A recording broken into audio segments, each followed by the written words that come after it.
Prey est le 5e film dans l'univers de Predator.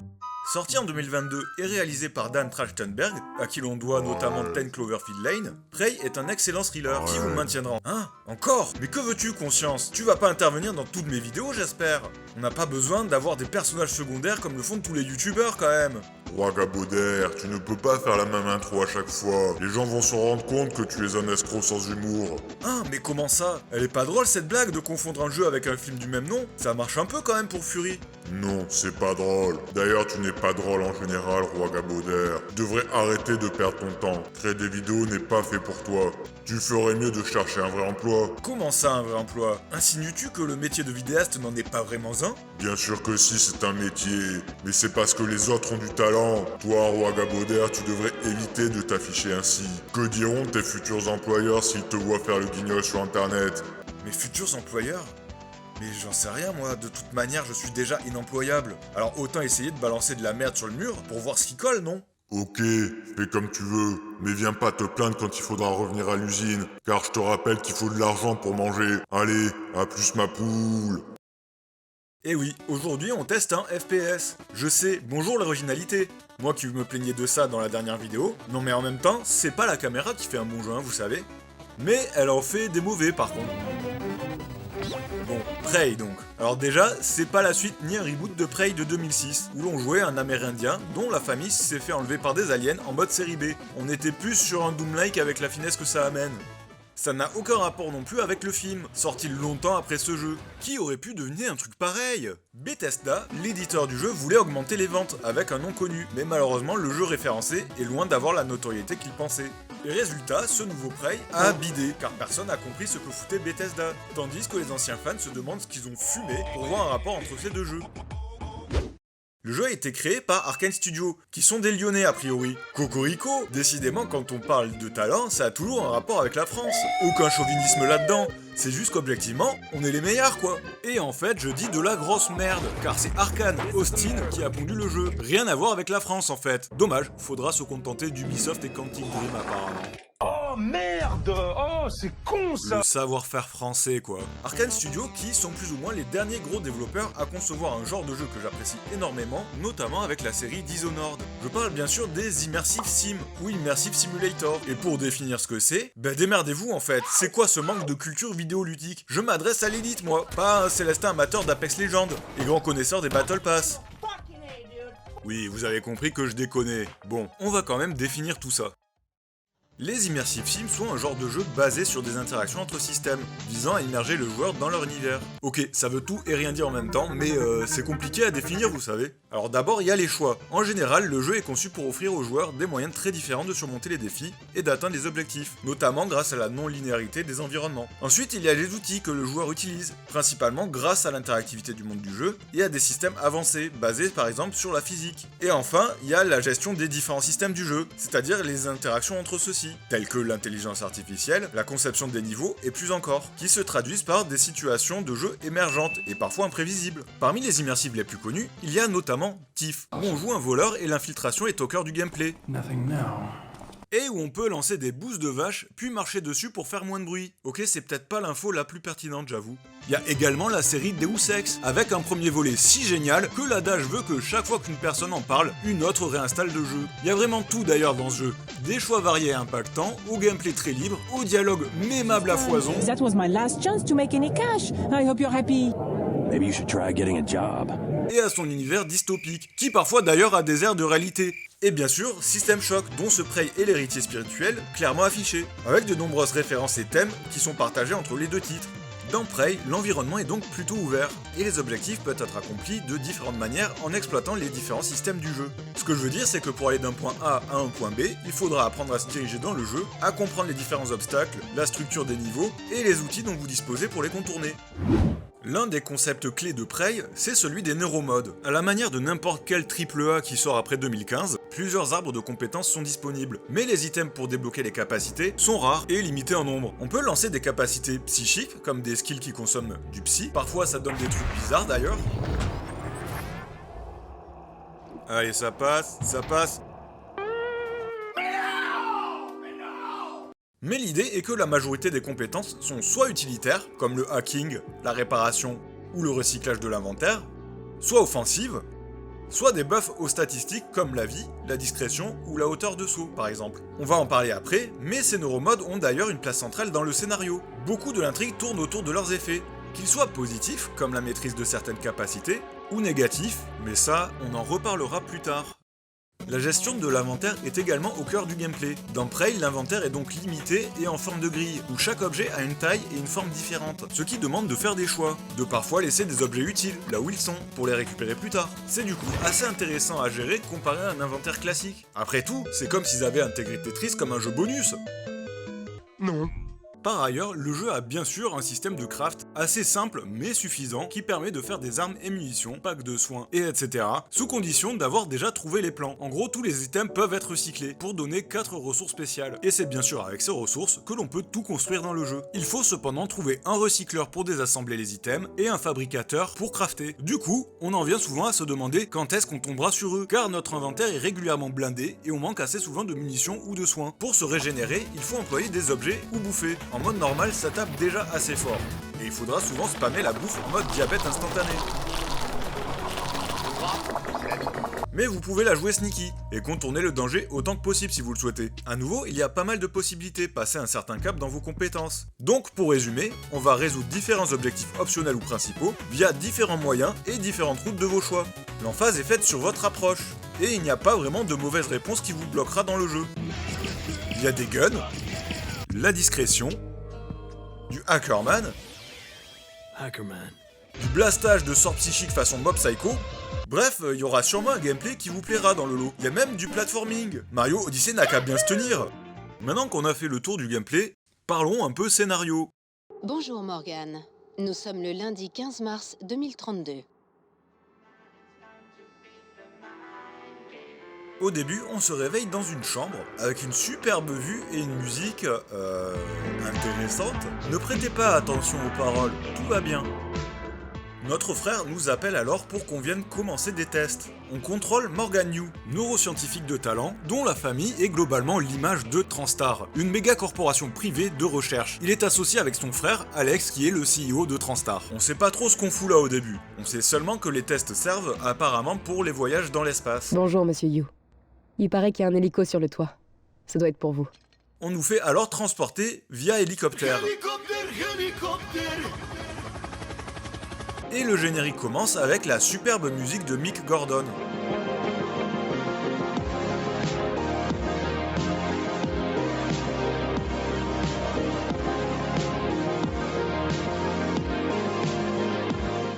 Cette scène a d'ailleurs marqué pas mal dans les trailers, tout ça pour brouiller les pistes et surtout pour vous surprendre plus tard, mais ça on en parlera après. On rencontre alors notre frère Alex. L'uniforme de Transtar te va plutôt bien. On procède ensuite à des tests avec quelques scientifiques qui semblent perplexes face au comportement du joueur. Morgane, on vous voit.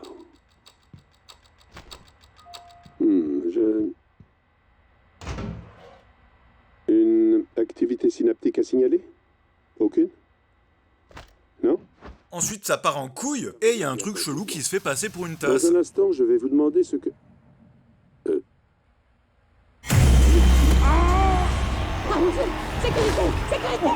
Ouais, c'est chelou, on est d'accord. Et en plus de ça, juste après, on se fait gazer.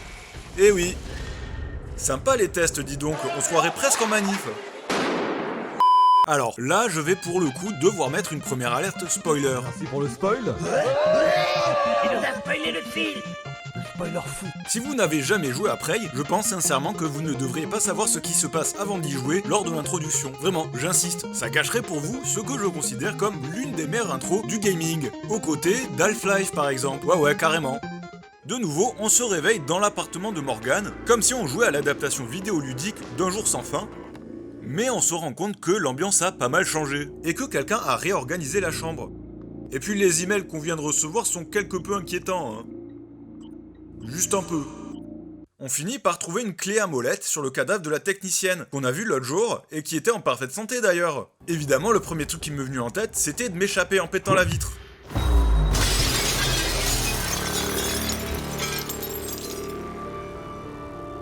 Et là, putain, plot twist, tout ceci était en fait une simulation. Et ouais, depuis le début, c'est grâce à la technologie des Looking Glass qu'on nous fait croire qu'on est dans une chambre tranquille et qu'on a pris l'hélicoptère comme si de rien n'était. alors qu'en fait on était dans le même bâtiment depuis le début. Tu mens. Wallah, tu mens, frère. Looking Glass est d'ailleurs une référence au studio du même nom, qui est à l'origine de TIFF. On s'en bat les couilles. Petit à petit, on constate que tout ça était une mise en scène. En fait, nous sommes le sujet d'un test sur les neuromodes. En s'injectant un neuromode, on obtient des compétences spécifiques, comme devenir un expert au piano.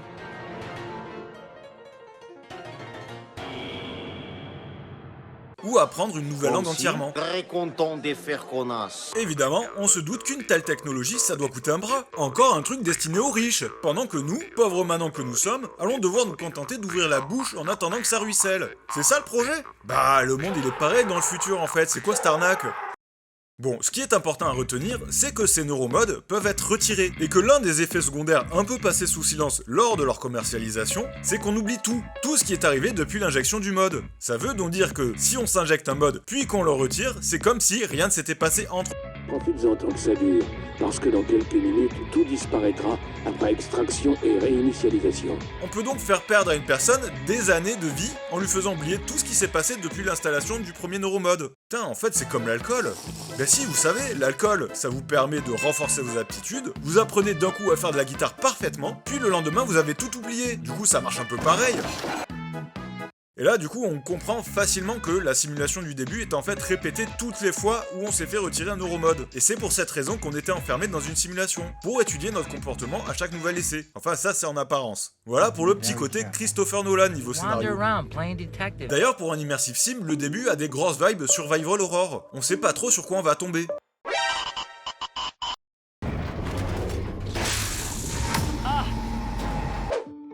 Rapidement, on se rend compte qu'on est dans une station spatiale, Talos One. En fouillant un peu, on pourra reconstituer l'origine de celle-ci. Prey se déroule en fait dans une sorte d'Uchronie, où plutôt que de s'enliser dans une guerre froide longue et douloureuse, les États-Unis et la Russie se sont engagés dans une coopération autour de la conquête spatiale. En effet, dans Prey, des astronautes découvrent le premier alien surnommé Typhoon dans une de leurs sondes spatiales.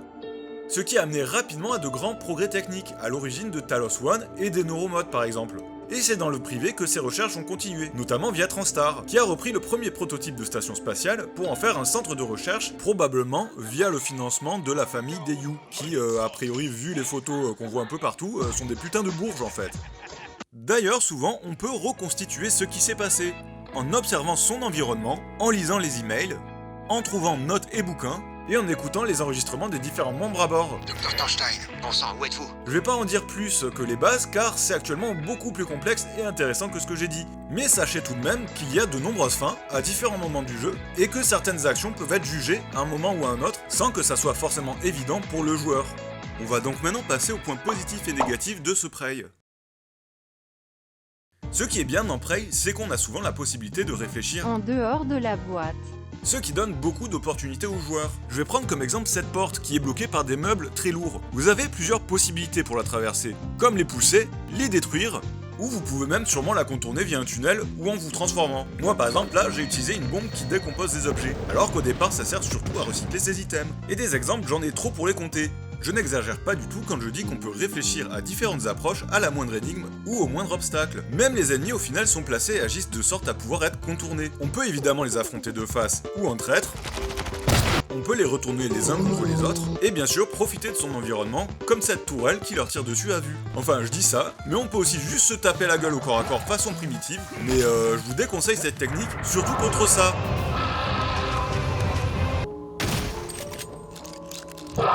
Quoique en fait... D'ailleurs, pourquoi il a des bruitages de cougar cet ennemi?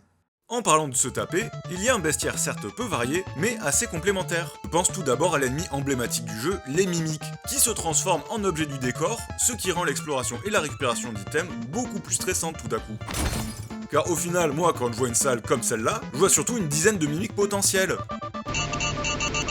Non mais sérieux, ces putains de mimiques imitent même le logo du jeu, les enfoirés. C'est suspect, hein, ça fait guet-apens.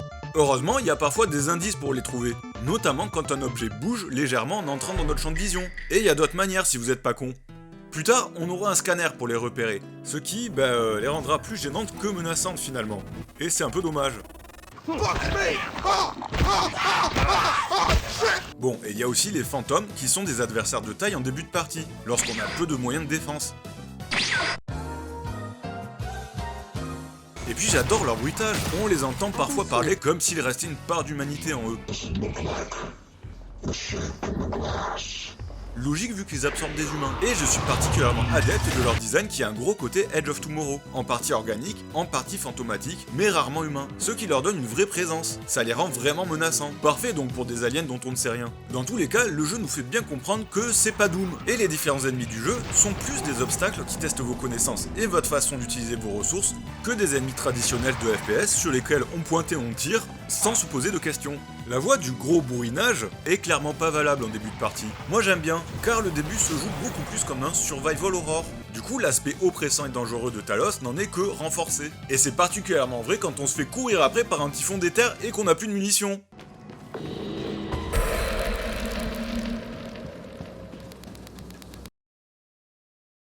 Nope. Par ailleurs, vous l'avez probablement remarqué, mais graphiquement le jeu s'en sort vraiment bien. Je rappelle que Prey date de 2017, soit la génération PS4, Xbox One, mais qu'il fait encore très récent, ce qui est en partie grâce au moteur CryEngine, qui permet d'avoir une DA en même temps très stylisée, mais avec un certain niveau de détail. La station spatiale Talos One, dans laquelle on évolue, est incroyablement bien conçue, avec son look art et déco, mais surtout le réalisme avec lequel la station prend forme. On sent que chaque espace a été réfléchi en termes pratiques, pour des gens qui y vivraient vraiment. Il y a un côté utilitaire très marqué, où tout semble logique, que ce soit l'architecture, le fait par exemple d'avoir des WC, des salles de soins, des bureaux, des salles de manutention, et des endroits juste pour les loisirs en fait, parce que l'équipage sinon se ferait chier. On sent donc que des gens auraient pu vivre dans ces décors, ce qui accentue encore plus l'immersion. Utile pour un immersive sim. En plus, les différentes parties de Talos sont plutôt variées, malgré le fait qu'on soit dans une station spatiale. Et du coup, ça aurait pu limiter le design des différents niveaux. Et c'est un détail qui aurait pu être un peu bâclé, mais on peut actuellement voir la station entière depuis l'espace. Et on se rend compte que toutes les parties sont visibles et placées de manière cohérente comparée à leur intérieur. C'était pas nécessaire, hein, mais ils l'ont quand même fait pour la cohérence. Oui, je sais, il revient constamment cet argument. Faudrait peut-être que je reformule. Ça renforce donc la diégèse du jeu. Ça veut rien dire, je réponds pas. L'environnement d'ailleurs n'est pas dénué de vie. Il y a quelques personnages secondaires encore en vie qui sont en général nos crewmates. Et ils ont parfois un comportement des plus douteux. Tout est terminé.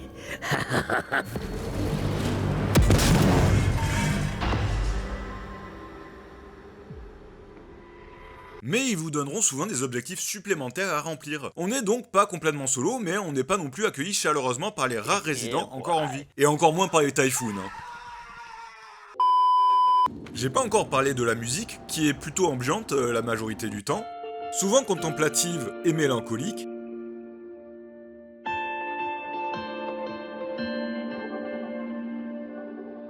parfois creepy. Les instrus utilisés mettent pas mal la pression et ajoutent à l'aspect oppressant de Talos One. En tout cas, on reconnaît ce bon vieux Mick Gordon, qui comme d'habitude fait de la putain de musique qui sort de l'ordinaire.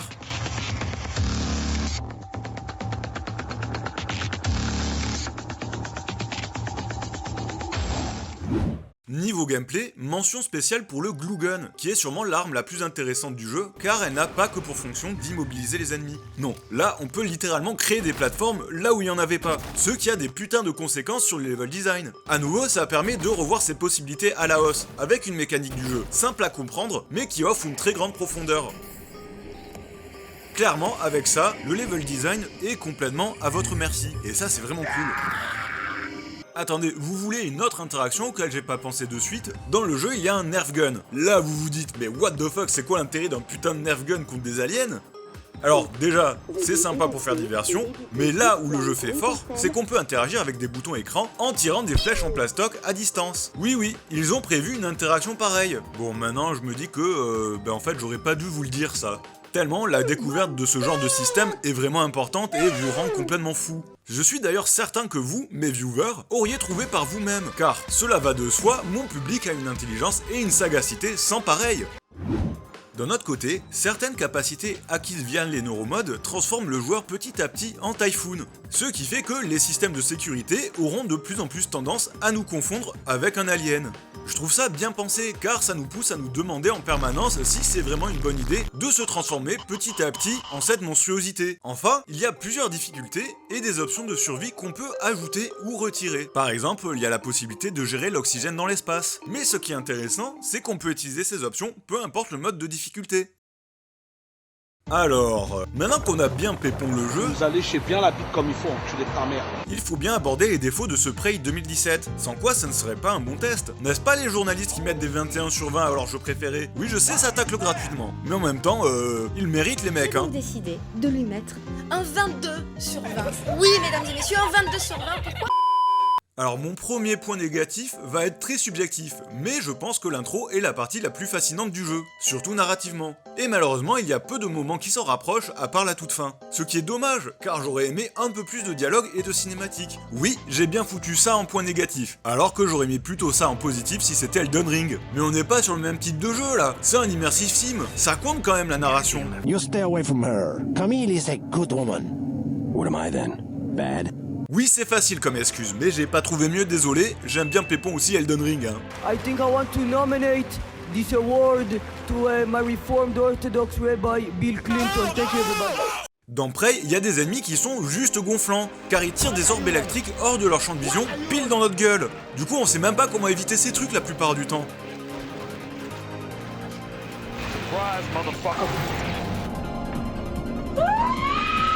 Et puis tant qu'à faire, il y en a qui hypnotisent des humains proches, qui se suicident alors à notre contact. Si vous voulez sauver un maximum de PNJ, ça vous fout donc vraiment dans la merde par moment. J'ai souvent dû recharger ma partie plusieurs fois pour éviter des morts inutiles. Tout ça parce qu'il y a un de ces enculés de putain de télépathes de mes couilles, planqué dans une des salles juste à côté.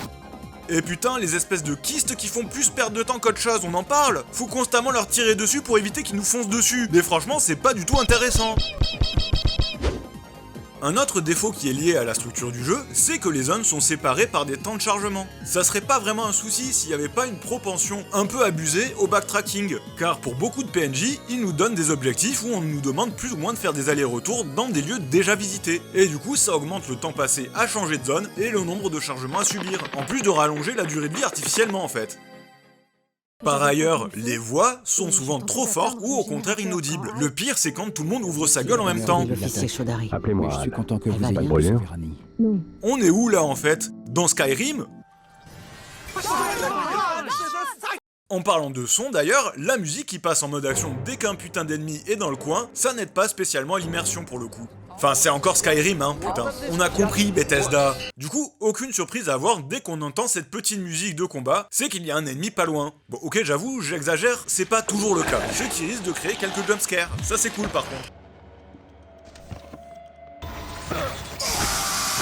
Visuellement, les Typhoons ont tendance à souvent surcharger l'écran. C'est parfois difficile de voir où l'on bouge, et surtout où on tire durant des combats, car il y a pas mal d'effets de particules, et les Typhoons ont un aspect qui renforce ce côté bordélique parfois. Rien de grave cela dit, et c'est probablement moi, le roi Gaboder, qui me plaint encore d'un truc dont tout le monde se fout et trouve ça simple. Que voulez-vous? Il faut peut-être que je demande à l'État une pension d'invalidité? À ce niveau, c'est un handicap réel, vous savez. Un autre souci, c'est qu'au bout d'un moment, on a peut-être un peu trop d'objectifs à la fois, ce qui a tendance moi à me paumer. Surtout quand les objectifs sont dans plusieurs zones différentes et que les marqueurs signalent multiples objectifs. Vachement pratique, hein. Au passage, le jeu a quand même pas mal de bugs. J'en ai rencontré quelques-uns. J'ai l'impression que c'est un peu la norme, hein, de toute façon avec Bethesda.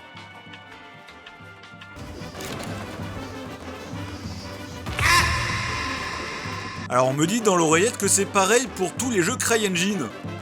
N'est-ce pas, Star Citizen? On va aller sur le serveur live. Beau fond d'écran. Bah là, en vrai, là, ça rame vraiment. Hein. là, c'est chiant. Là. Enfin, il faut parler de la fin du jeu. La fin du jeu qui est en partie basée sur nos choix. Tout ce que je te demande, c'est de m'écouter. Ensuite, tu pourras désintégrer Talos One si tu penses que c'est... Et merde, j'ai craqué, putain encore. Tu veux bien arrêter? Oh putain, j'ai craqué.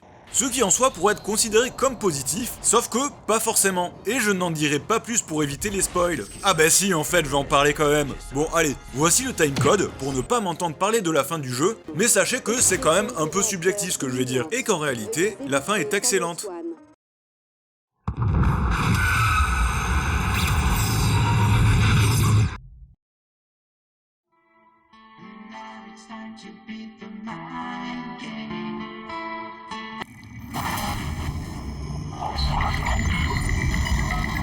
Donc en fait, le twist, c'est quand même un peu du foutage de gueule puisque tout n'était qu'une simulation depuis le début. Damn. Alors déjà, difficile de prévoir un tel plot twist, tant les indices sont plus ou moins inexistants. L'activation des neurones miroirs semble prometteuse. En fait, il y en a des indices, mais comme je suis un peu dans la tranche basse niveau QI, j'ai pas fait gaffe à tout. Mais surtout, ça me gêne vraiment que ça soit en mode « Bah en fait, tout ceci n'était qu'un rêve. C'est quoi ce cliché putain ?» Bon, on pourra quand même se consoler en admettant qu'on l'avait pas vu venir celle-là. On est en fait un putain de Typhoon depuis le début, à qui on a injecté un neuromode contenant en quelque sorte la mémoire de Morgan Yu. Ce que tu as vécu était une reconstitution des souvenirs de Morgan. Et les événements de Talos One se sont donc plus ou moins déroulés pour de vrai. Cette expérience, faite via un miroir Looking Glass, était donc un moyen d'évaluer si une espèce comme les Typhoons peuvent changer et s'adapter à un comportement plus humain, plus empathique. Elle aurait pu blesser beaucoup d'humains possédés par les Typhoons. Au lieu de ça, elle a redoublé d'efforts justement pour ne pas en arriver là. Car, double effet qui se coule, en fait les Typhoons ont déjà plus ou moins foutu en l'air la Terre. Et du coup, Alex Yu a voulu en quelque sorte laver le cerveau d'un d'entre eux pour en faire un allié, une sorte d'émissaire pour les humains restants. Au final, on va donc être jugé sur nos actions de manière plus ou moins subtile. Le fait qu'elle n'ait jamais utilisé un seul neuromode Typhoon est tout à fait remarquable. Pour moi, cela signifie qu'elle s'identifie de manière forte avec nous. Puis un choix peut nous être donné, sauf si on a été un gros enfoiré sans scrupules. Et donc ce choix c'est, est-ce qu'on tue Alex ou est-ce qu'on lui serre la main? Moi c'est assez clair, t'as voulu jouer au mariole avec moi, Typhoon ou pas, ça mérite un bon chlasse, vous croyez pas? Ton père, ta grand-mère, ta femme... Oui, les Typhoons ont le sang chaud apparemment. Alors c'est un petit côté fin de Mass Effect 3 avec les différentes couleurs comme choix, mais là pour le coup, ça va avec la diégèse du jeu. Et oui, parce que j'ai réussi encore à caser le mot diégèse. Donc en fait, c'est pas du tout un point négatif la fin du jeu. C'est juste que de mon point de vue, elle est un peu cliché quand même.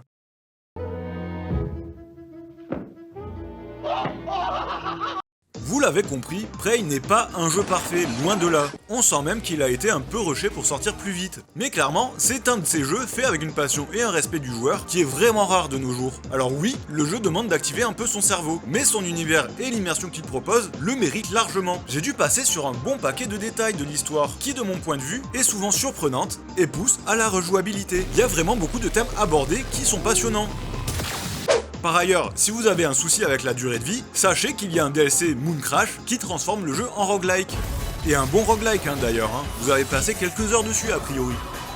Arkane est passé à autre chose quand on voit Deathloop qui est bien plus mainstream dans son approche, ne proposant que peu d'options, surtout pour finir le jeu dans une boucle finale qui va probablement être assez similaire d'un joueur à un autre. Je pense que Arkane a voulu élargir son public cible, ce qui a fonctionné plutôt bien étant donné le succès du jeu. Et puis Dishonored 2 qui était pourtant excellent, a sévèrement bidé. Ce qui doit pas franchement pousser l'industrie du jeu AAA vers ce genre si passionnant et profond, mais si risqué commercialement.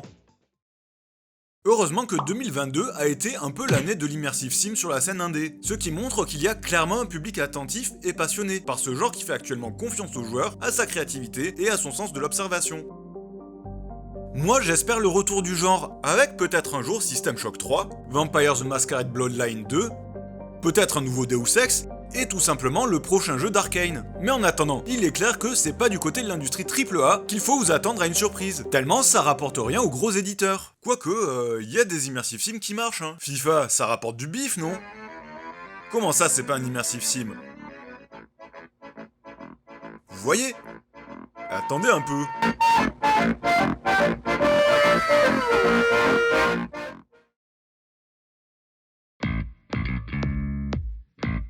Prey est un jeu que je recommande sans souci. C'est vraiment dommage que Bethesda n'ait pas joué correctement son rôle niveau marketing. Cependant, je ne pense pas que les chiffres de vente auraient été à la hauteur, quoi qu'il arrive.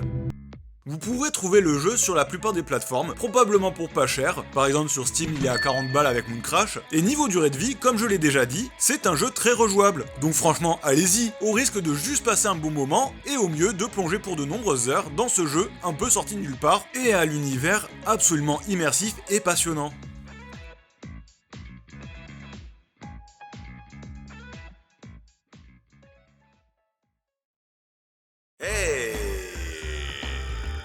Ce test était plus long que prévu, et pour cause. Il y avait beaucoup à dire, et j'ai quand même coupé dans le lard. En tout cas, et si vous me le permettez, il serait de bonne loi de vous abonner. En tout tout cas si ça vous a plu. Ouais, j'ai pas grand chose à dire de plus. En même temps, j'ai envie de retourner sur le jeu, moi. Après le test, je pourrais vous proposer un stimulant psychoactif, si nécessaire. Ah bah carrément, moi j'en peux plus après ce test, il faut que je décompresse, hein. Tout le monde a hâte de voir ce dont vous êtes capable. Roi Gaboder. En tout cas, moi j'ai hâte.